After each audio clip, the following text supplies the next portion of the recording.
खरं तर आजच्या शुभदिनी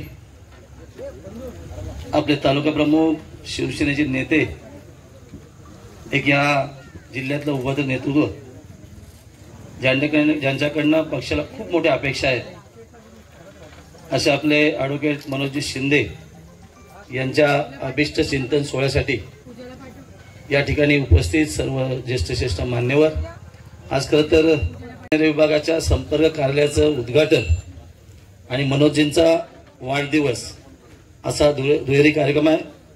या कार्यक्रमासाठी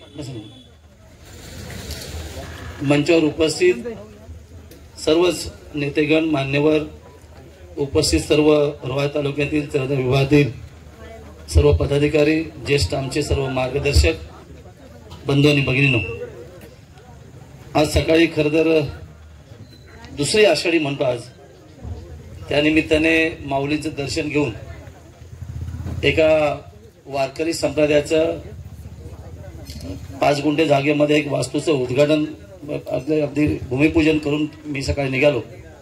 लग्न ठीक आहे, त्याच्यामुळे खूप लग्न आहेत, त्यामुळे आताही सांगितलं मनोजींना की आज प्रोटोकॉल म्हणता येईल का त्यांचा वाढदिवस आहे। जेव्हा मी गेल्यानंतर सगळे नेते खूप छान पद्धतीने भाष्य करतील, पण अजूनही मला 3 ठिकाणी भेटीला जायचं आहे कारण आजचा दिवस खूप छान आहे, महत्वाचा आहे। त्या दिवसाचं महत्व खूप आहे कारण मनोजींचा वाढदिवस आहे। या कार्यालयाचं उद्घाटन कधी करायचं, काय करायचं, या सगळ्या चर्चा सुरू होत्या।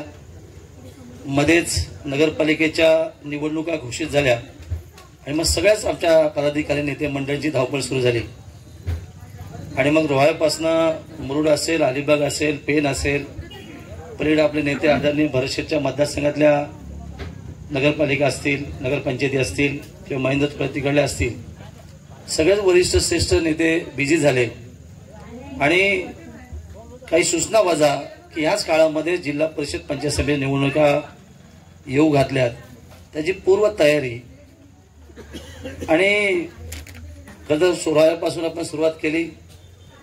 आपल्या सगळ्या माहिती आहे संवेदनशील मतदारसंघ म्हणजे तालुका आणि त्यातला रोहाची नगरपालिका।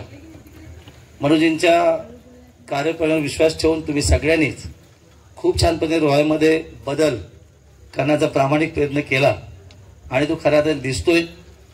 परवाचा दिवस शेवटचा आहे नॉमिनेशन फॉर्म भरण्याचा। अनेक चर्चा उलटफेर होतात, आपण सगळं ऐकता, कारण आपण सगळे जर राजकीय क्षेत्रामध्ये सामाजिक क्षेत्रामध्ये काम करणारे कार्यकर्ते नेते आहात आणि सर्वाधिक जबाबदारी आपली आहे की आपले असणारे उमेदवार हे निवडून येण्यासाठी आपली राजकीय रणनीती तयार करणे, या सगळ्या कामामध्ये आपण पूर्ण झोकून दिलंय आणि म्हणून मध्येच वाढदिवसाचा आजचा दिवस आणि याचं उद्घाटन म्हणजे ग्रामीण भागासहित शहर असा सगळा इलाका आपण काबीज केला असं मला वाटतं। मगाशी बंधुराजांनी काही गोष्टी बोलल्या आणि ते आज बोलणार नाही का, मनोजींचा वाढदिवस आहे, जे काय बोलायचं होतं ते मी कोलाड नाक्यावरती बोललो आणि ते सत्य बोललो, देवाशपथ खरं सांगून बोललो, त्यात काय नवीन नाही। कारण मंचावरती बरेचसे आपले मंत्री होते, मंत्र्यांना काही प्रोटोकॉल असल्यामुळे त्यांनी भाष्य करणं उचित नाही आहे, पण आम्ही सर्वसामान्यातून आलेले व्यक्ती आहोत, दुसऱ्यांदा आमदार तुमच्या आशीर्वादाने झालेले आहेत, त्यामुळे काही उणीवा जाणीवा महायुतीच्या नेत्यांना करून दिल्या पाहिजेत आणि म्हणून त्या वेळेला केलं भाष्य। त्याच्यावर मी पूर्ण ठाम पण आहे, इतकं हे नाही आहे, पूर्ण ठाम आहे। आज खरं तर राष्ट्रवादीच्या 2 ताई मला भेटल्या, ज्या प्रवक्त्या होत्या, आता प्रवक्त्या नाही आहेत, माझे त्यांचे अगदी खूप छान संबंध असल्यामुळे त्यांनी व्यथाखंत माझ्याजवळ कबूल केली, सांगितली विषय खरं आहे की तुम्ही देखील काही काळ तिकडे काम केलं, पण आम्हाला असह्य झालंय त्या ठिकाणी काम करणं। मी बोललो लवकरच निर्णय घ्या आणि आमच्याकडे या। आता आमच्याकडे येण्याचा ओघ सगळ्यात जास्त आहे आणि विशेषतः महिलांना मान देण्याची भूमिका आहे की आमच्याकडे कोणा नेत्याकडे नाही आहे, तर आपण सगळं बघितलं आणि म्हणून या सगळ्या गोष्टी होत असताना येणारी रोह्याची नगरपालिकेची निवडणूक ही प्रतिष्ठेची आपण नक्की केली आहे। अनेकांना अनेक वर्ष वाटत होतं की हा बुरुज ढासळला जाणार नाही आहे, पण हळूहळू दगडं सगळे निघून गेलीत, बुरुज 50% अधिक कोसळला आहे आणि त्याची जबाबदारी मानण्याची आपल्याला 75% आणि ती पुन्हा मानण्याची जबाबदारी आपल्याकडे आहे। आणि म्हणून रोहाच्या जनतेला मी विनंती अपील केलाय, एक संधी देऊन बघा. कारण मुरुडच्या लोकांनी एक संधी दिली, 330 कोटीहून अधिक निधी मी दिलाय. आता हे नेते नगरविकास मंत्री होते काही काळ, नगरविकासचा निधी कुठून कसा येतो त्यांनाही माझ्यापेक्षा कदाचित जास्त माहिती आहे. पण सर्वाधिक निधी आणण्याचं मी काम केलं, कारण लोकांना आपण शब्द दिला, वचन दिलंय की खऱ्या अर्थाने जे प्रेम शिंदे सामनावरती जनतेने दाखवलं त्यानुसार आपलंच डिपार्टमेंट आहे, त्याच्यामुळे त्यातून येणारा निधी विथ हेडखाली आपण कसा द्यायचा आहे त्याचं नियोजन केले. आणि म्हणून परवा रोहाच्या जनतेला सांगितलं, एकदा मुरुडकडे येऊन बघा. तोच बदल रोहामध्ये 100% कामास्वरूपात करणार हा शब्द देऊन आलेला आहे. आणि मला असं वाटतंय की अतिशय 1-2 दिवसामध्ये सगळ्याच ह्याची पूर्तता होईल. जे आपलं स्वप्न आहे तुमचं आमचं ते सगळं पूर्ण होईल असं मला वाटतं. आता त्यांच्यामध्ये सगळी घालमेल सुरू आहे, आपण तर बिंदास आहोत, त्याच्यामध्ये काही प्रश्न येत नाही. आणि विशेषतः चनेरा भागातल्या सगळ्याच मान्यवरांनी आमच्यावरती खूप सारं प्रेम केलंय. मी विशेष सगळ्यांची नावं घेणार नाही, कदाचित कोण होऊन गेलं तर पुन्हा मग माझं नाव का नाही घेतलं.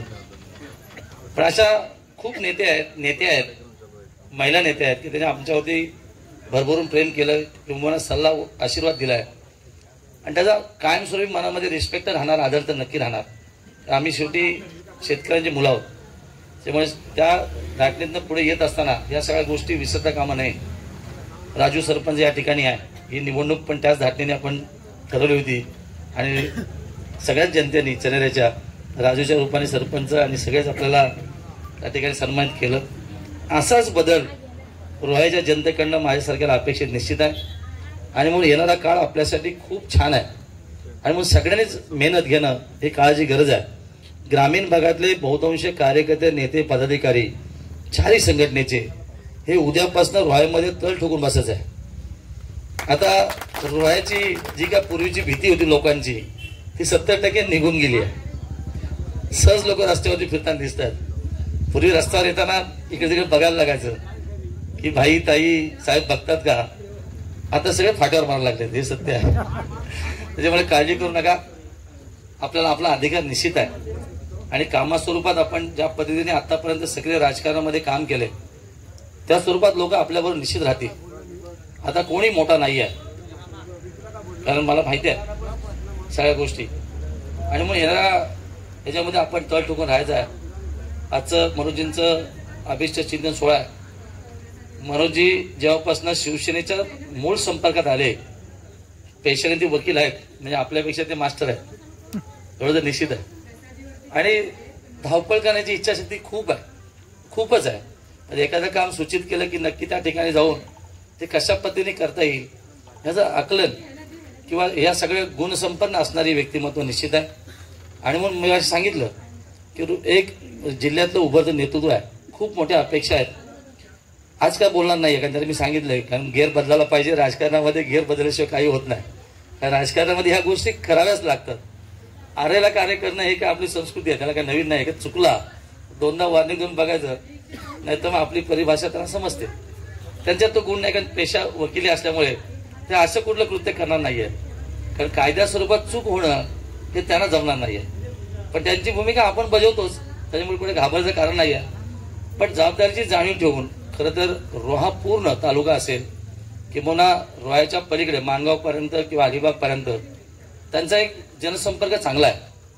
आणि म्हणून आमचे ज्येष्ठ कधी सांगतात, मला जेवून सांगतात की शेत थोडं बघा, असा सल्ला असतो ना, तर तुम्ही चिंता करू नका, तुमचा आशीर्वाद आमच्या पाठी ठेवा. आमच्याकडनं आपल्या कार्यकर्त्याकडनं पदाधिकाऱ्यांना कुठली चूक कधी होणार नाही आहे. हा पक्ष निष्ठा ह्याच्यावर चालणार आहे, त्याच्यामुळे कधी असं टेन्शन घ्यायची गरज नाही आहे. आपली जी लढाई आहे ती जिंकण्यासाठी आपण सगळ्या पूर्वी तयारी करणार आहोत, त्याच्यामुळे काय टेन्शन घ्यायची गरज नाही. विरोधक काय करणार आहेत काय नाही, पण आपला गणिमिक आवा कधी कोणाला कळून द्यायचा नाही आहे. म्हणून मी नेहमी सांगतो, माझ्या चेहऱ्यावर काय ओळखणं खूप मुश्किल आहे, पण इतरांचं चेहरा वाचणं मला पूर्ण मास्टरी द्यायची, तेव्हाच तुम्ही दुसऱ्यांदा आमदार झाले. त्याच्यामुळे तुमचा आदेश सगळ्या वरिष्ठांचा अगदी मानून पुढे जातो. विशेषतः आज त्याच्या पत्नी सक्रिय राजकारणामध्ये सहभागी होतात, त्याचा सगळ्यात जास्त आनंद आहे. आणि म्हणून मी मंचावर आज त्यांना दोघांना एकत्र बसवलेत. त्यांनी सांगितलं शेट इथे बसा, आज तुमचा दिवस आहे, त्यामुळे पती पत्नी एकत्र राहून लोकांनी स्वीकारणं बघणं हे आपल्यासाठी खूप महत्वाचं आहे. आणि म्हणून आज त्यांची पत्नी देखील आज मंजुळा, दोन्ही म्हणजे त्यांचा मुलगा, त्यांची कन्या देखील मी या ठिकाणी बोलवलं. भाऊ तर खाली आहेत, ते माईक घेऊन असतात नेहमी आपल्या परीने सांगायला सांगते. पण येणाऱ्या दृष्टिकोनातनं आपल्याला सगळ्या गोष्टी पुढे घेऊन जायचं आहे. आणि चरेगाव भागामध्ये तुमचा वाढदिवस आज साजरा होणं याचाच अर्थ आपण झेंडा फडकवल्यासारखा निश्चित आहे. काळजी करायची गरज नाही, कारण हा भागाचा पूर्ण इतिहास खूप मोठा आहे. अनेक दिग्गज नेत्यांचा याला आशीर्वाद लागलेला आहे त्या भूमीला. इथला इतिहास तुम्हाला आम्हाला सगळ्यांना माहिती आहे. चनेरामधली एखादी सभा किंवा सन्मान हा दिशादर्शक असतो. त्यामुळे मला अपेक्षा आहे की जिल्ह्याच्या राजकारणामध्ये आजचा आपल्या संपर्क कार्यालयाचं उद्घाटन आणि मनोजजींचा वाढदिवस हा काहीतरी देऊन जाणार एवढं निश्चित आहे. आणि म्हणून सगळ्यांनी या जनसंपर्क कार्यालयामधून लोकांची प्रामाणिकपणे सेवा करण्यासाठी आपण सज्ज व्हा. कारण शिवसेना पक्ष ह्याच गोष्टीवरती आहे, दिनदुबळ्या गरिबांची सेवा करणं आपल्या माध्यमातून. म्हणून तर आपल्या शाखा या आपल्याच असतात, इतर कुठल्या पक्षाच्या शाखा नसतात. आणि शाखेचं हे आज कार्यालय जनसंपर्क कार्यालय आहे आणि त्यातून खऱ्या तरी विकास साधा असं मला वाटतं. कामा स्वरूपात आम्ही नक्कीच चालू आहे. सगळेच शासनाचा विविध निधी भरशेट असेल, मी असेल किंवा आमचे आदरणीय शिंदे साहेबांच्या माध्यमातून खूप आणण्याचा प्रयत्न करतोय आणि ते लोक स्वीकारतात. कुठेही चिंता करायची गरज नाही. आज काम झालं म्हणजे उद्या होणार नाही असं अजिबात नाही. जे लाईनअप काम आहे ते 100% होणार. नेते सगळ्यांनी सगळे बसलेत. एकदा शब्द दिला की तिथे माघार आमची नसते. त्यामुळे तुम्ही सगळ्यांनीच प्रामाणिकपणे आमच्यावर विश्वास ठेवलात, त्याबद्दल खूप आभार व्यक्त निश्चित करतो. पण आपल्या सगळ्यांच्या वतीने मनोजजींना वाढदिवसाच्या मनापासून शुभेच्छा देतो. त्यांची कारकीर्द माझ्यापेक्षा तिसभर जास्त मोठी होती अशी अपेक्षा व्यक्त करतो. आणि त्यांच्या सुविध पत्नी आहेत, एक वेगळा प्रवास करण्याची त्यांची दृष्टी आहे की आपण जबाबदारी देण्याचा सगळा काय दास केलेला आहे आणि सक्सेस नक्की होईल. काय काळजी करू नका. शेवटी महिलांचा आदर हा आपल्या सगळ्यांना मान्य आहे. तेव्हा कोण काय आहे किंवा कसं आहे आपल्याला काही त्याचा विचार करायची गरज नाही आहे. आणि सगळ्यांना सांगतो की आजच्या वाढदिवसाने एक संकल्प करायचा आहे की सगळ्यांनी मतभेद विसरून एकत्र येऊन एकच लढाई हाच नारा खराने आजचा दिवसाचा महत्वपूर्ण आहे. आणि म्हणून अधिक वेळ मी देत नाही आहे आणि घेतही नाही आहे, कारण मला खूप अजून पुढे जायचं आहे.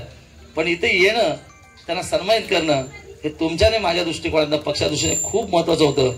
ते कार्य आपल्या समोर आज या ठिकाणी साजरे झाले. आणि पुन्हा एकदा मनोजजींना मनापासून वाढदिवस शुभेच्छा देतो. जय हिंद, जय महाराष्ट्र. एक मिनिट